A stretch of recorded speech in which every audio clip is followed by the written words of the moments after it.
How the Bandit Went to the Ballet. Once upon a time there lived a bandit named Basil in the forest. He was a tall, strong young man with long chestnut hair tied in a loose bun at the nape of his neck. His blue eyes always seemed intelligent and mischievous. Basil wore simple but comfortable clothes made of leather and thick cotton, which accentuated his athletic build. He always had his trusty saber hanging from one side of his belt and a dagger from the other. Basil was an aspiring bandit.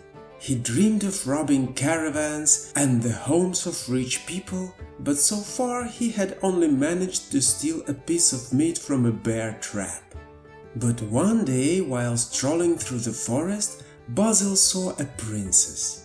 How did Basil know she was a princess? She wasn't wearing a crown and her clothes were dirty, but it was simple.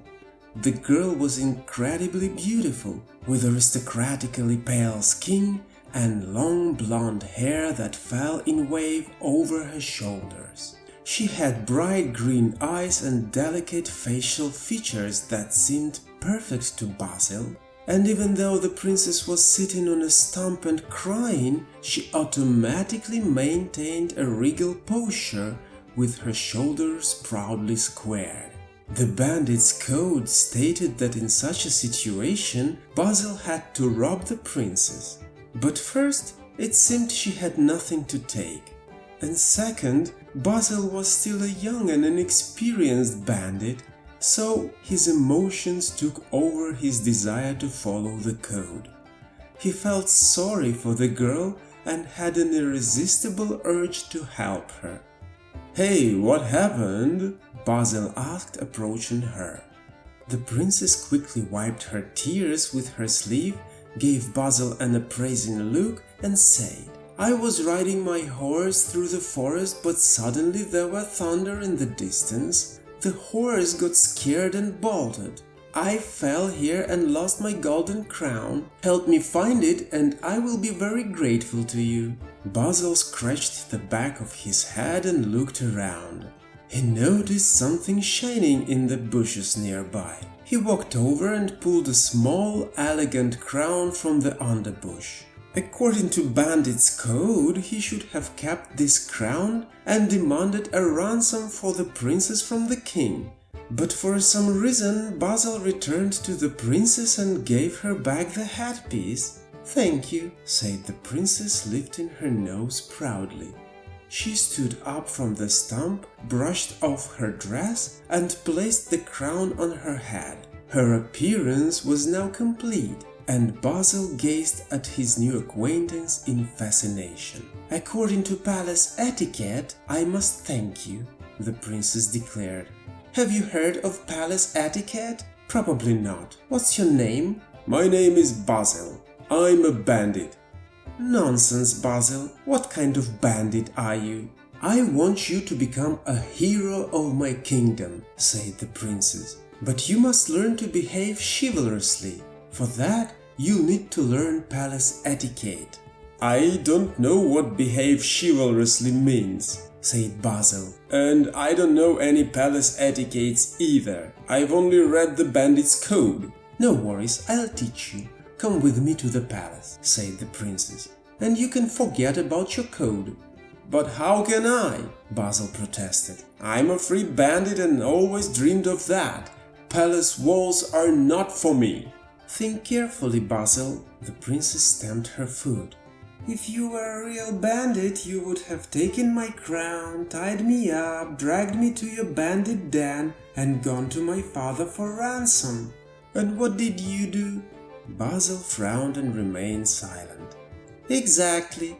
You helped me and saved me. You are much better suited to be a knight and know palace etiquette than to be a bandit and follow that silly bandit's code. But I feel that turning you into a knight is no easy task." The princess was entirely right.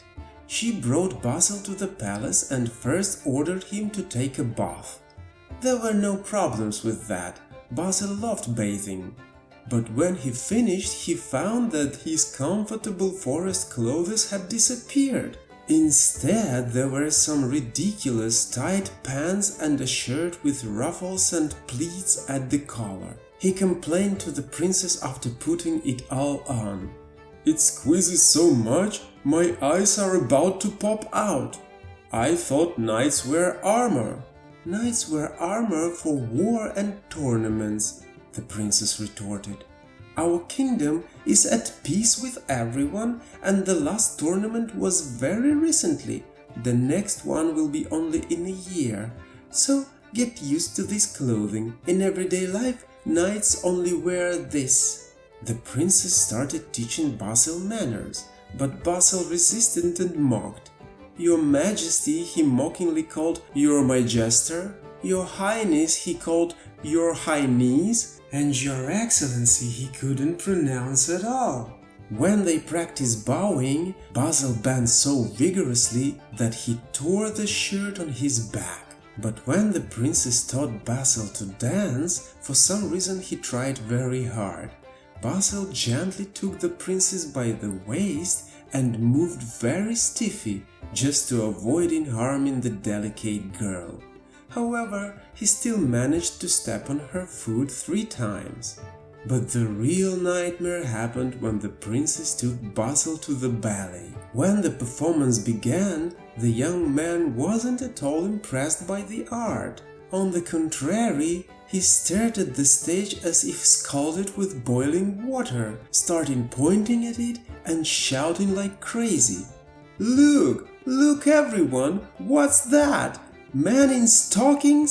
What a laugh!" And Basil burst into loud laughter. "Please behave yourself," the princess hissed irritably. But when the people on stage started dancing and performing intricate moves, Basil found it even funnier. He couldn't hold back his laughter. In the end, Basil was thrown out of the auditorium. The princess came out with him. The young man was still chuckling at first, but when he saw that his companion was very upset, he became serious. "Maybe this palace life is not for me." He spread his hands. "I guess I won't become a hero of the kingdom, Your Highness. I'll have to go back to the forest." "Basil, do you want to take the easy way out?" the princess sniffled. "I don't know," he shrugged, "but everything here is really complicated.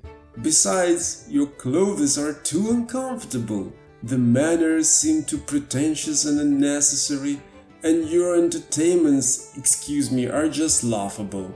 Who came up with the idea to make men prance around in stockings on stage?" "It's art, Basil," the princess countered. "You might develop a taste for it over time. Or maybe not. As for the rest, yes, you're right. That's palace life. But it has its advantages. The main one is that you can change some of the palace etiquette, if you manage to convince others. But for that, you need to achieve a lot at the court and have strong authority. From the first glance, I felt you could do it, Basil." The bell rang for the second act of the ballet, and they returned to the auditorium. Basil tried very hard and behaved more decently. So Bandit Basil lived in the palace for many years, becoming more confident in his manners and skills. He became the protector of the kingdom and even found his love in the princess.